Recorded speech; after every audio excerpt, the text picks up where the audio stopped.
Are we looking at a classic falling knife?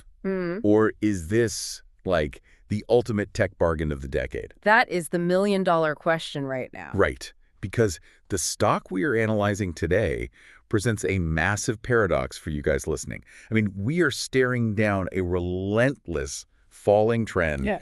It is flashing negative signals all over the chart. Yeah, it looks terrible on the surface. It really does. And yet, an overwhelming 88% of Wall Street analysts are calling it a buy. They are claiming it is deeply undervalued. Is the kind of setup that just drives markets completely crazy. It really is. So the mission today is to synthesize all that noise for you. We are taking a hard look at the technical data, the raw financials, the actual insider order flow, and we are going to lay out the fundamental bull and bear cases for ServiceNow, ticker symbol NOW. Exactly. And just a quick reminder up front, we are here to explore the data. This is purely an educational analysis and absolutely not financial advice. For sure, not financial advice. And since we view this as a collaborative deep dive, make sure to drop your thoughts in the comments below. Hit the like button and subscribe to our YouTube channel if you haven't already. We compulsively read your comments, and your feedback really shapes these conversations. We really do read all of them. Okay, let's unpack this. Over the past year, ServiceNow has been slashed from a 52-week high of $211.48 all the way down to a low of $81.24. And it hit that absolute bottom just a few days ago on April 10th. Right, which is just brutal. I mean, for a company of this scale, that is a massive plunge. Though we did get some exciting news today, April 14th, with a pretty significant 9.04% recovery bounce, putting the current price around $90.50. Yeah, but to understand a drop that severe in the first place, you have to look at the massive shift in enterprise budgets over the last year. You mean the AI panic? Exactly. And companies only have a finite amount of money to spend on technology, right? And recently, there's been this intense fear that every spare corporate dollar is being diverted away from traditional SaaS products, software subscriptions. And it's all going straight into AI. Right. They're pouring it directly into generative AI infrastructure, buying the actual compute power, the chips, all of that. So Wall Street panicked. They assumed that if a company isn't selling the raw AI hardware, their software budget is getting cannibalized. Wow, so they basically threw the baby out with the bathwater. Pretty much. And that panic shows up so clearly in the moving averages. Yeah, I was looking at that. Even with today's sudden 9% bounce, putting it back at $90, it is still trading miles below its 50-day moving average, which is sitting at $107.22. Right. And it is completely disconnected from its 200-day average, which is way up near $157.45. That gap just highlights how thoroughly the long-term trend has been broken. What's fascinating here is how that momentum break introduces a really dangerous dynamic for retail traders. Oh, the retail trap. Exactly. When a stock loses more than half its value, the immediate instinct for a lot of people is just to assume it is cheap. Right. They think they're getting a massive discount. But buying into a severe downtrend just because the price is lower than it was last month is incredibly risky. Retail traders often jump in on a single 9% up day, like the one we saw today, assuming the worst is definitely over. They mistake a dead cat bounce for a true fundamental reversal. Yeah, and then when the broader downward trend resumes, those early buyers get trapped. They just get crushed. So we have to ask if today's bounce is actually just a trap or if the selling pressure is genuinely exhausted. I mean, it's like watching a rubber band stretch to its absolute limit. That is a great analogy. Let's look at the mechanics of the momentum indicators. The 14-day RSI, the Relative Strength Index, dropped to a really extreme oversold level earlier this week. It went from the 26.77 range up to around 45.81 now. Which is a classic exhaustion signal. Right. And the Man-CD indicator is telling a similar story.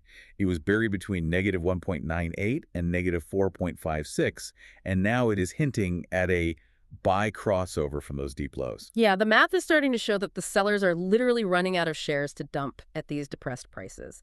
And you pair that mathematical exhaustion with the actual volume we saw on April 10th. Oh man, the volume was insane. Almost 59 million shares changed hands at those lows, 58.7 million to be exact. Wow.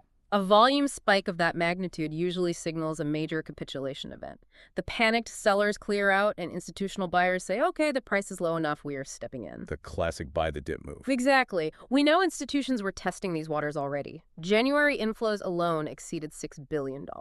$6 billion with a B. That is wild. Yeah, so the big money is trying to build a floor.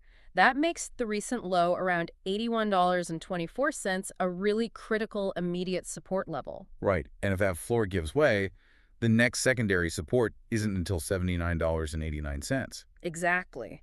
But if the institutions keep absorbing the selling pressure and push a rally, the stock has to chew through some heavy overhead resistance. First at $111.21, and then again near $120.89. So the chart is basically a war zone right now. It really is bleeding. But what about the actual business? I want to pivot to the financials because we need to see if the company's fundamentals actually justify this 50% haircut in the stock price. Let's do it. Because a drop that big usually implies the underlying business model is fundamentally broken. Right. But when I look at the income statement, I am seeing a totally different reality. I am rattling off these trailing 12 months numbers, the TTM, and they are staggering. Total revenue is $13.28 billion.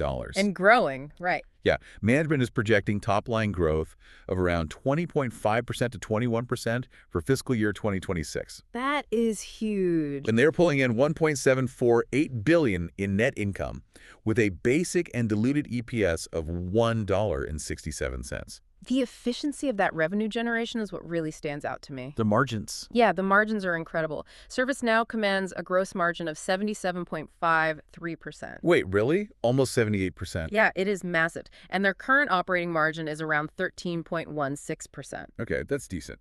But their non-GAAP guidance is targeting a leap to 32% for this fiscal year.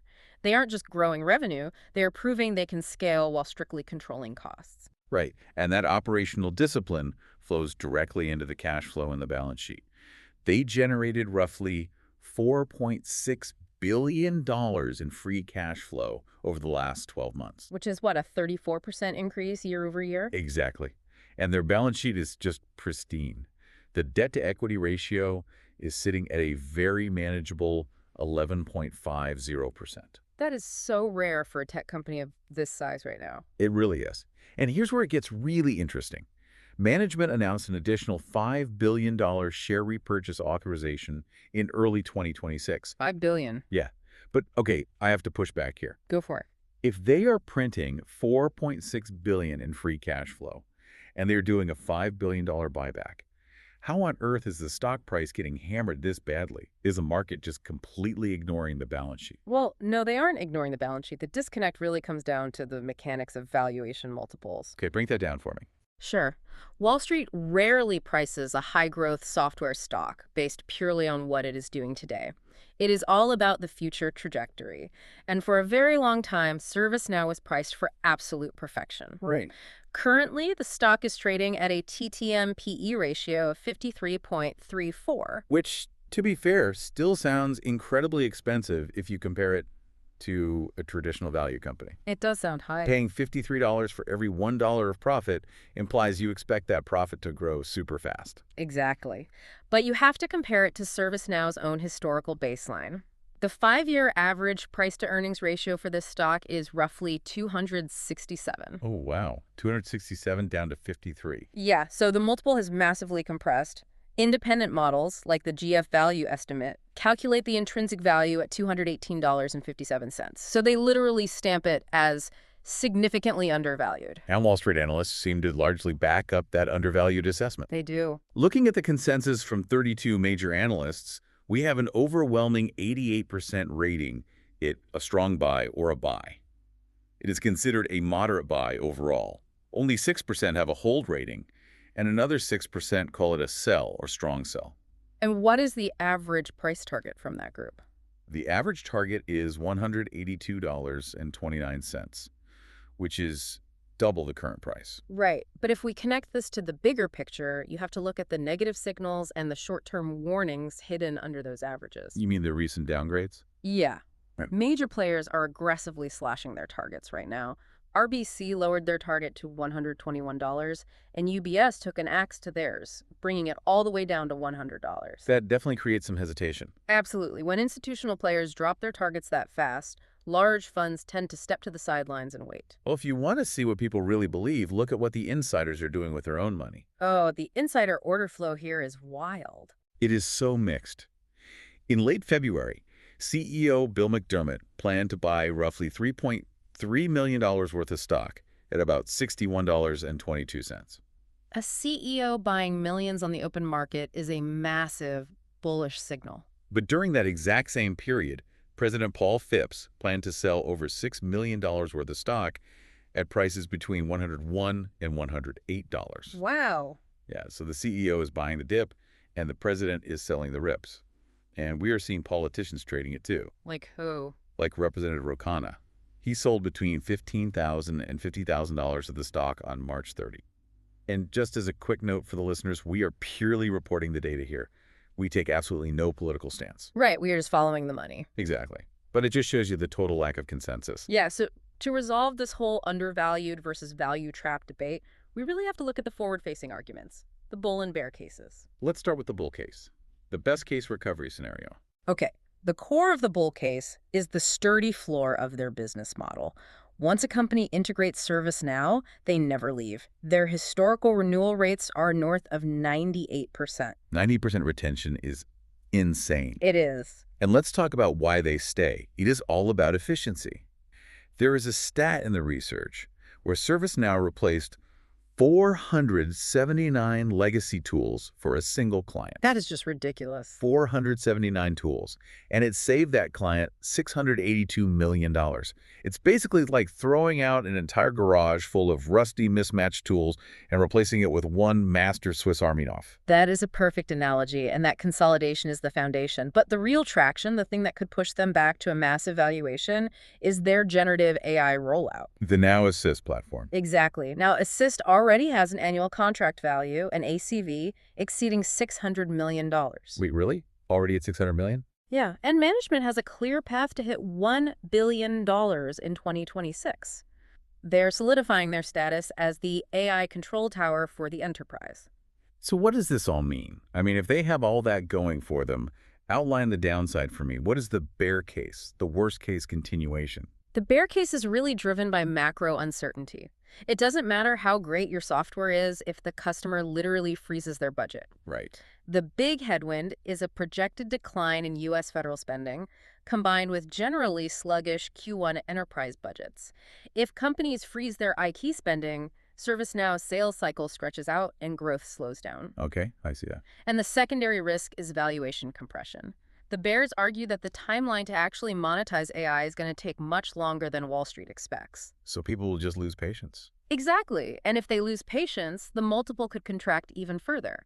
Even if revenue stays good, the stock price just resets lower. Wow. So bringing all these threads together, let's give the listener a clear lens on the outlook. Well, the short-term perspective definitely warns that the technical weakness could persist for weeks. Oh, sure. So I will say historical April seasonality shows a 63.6% probability of positive returns. Oh, that's a nice little tailwind.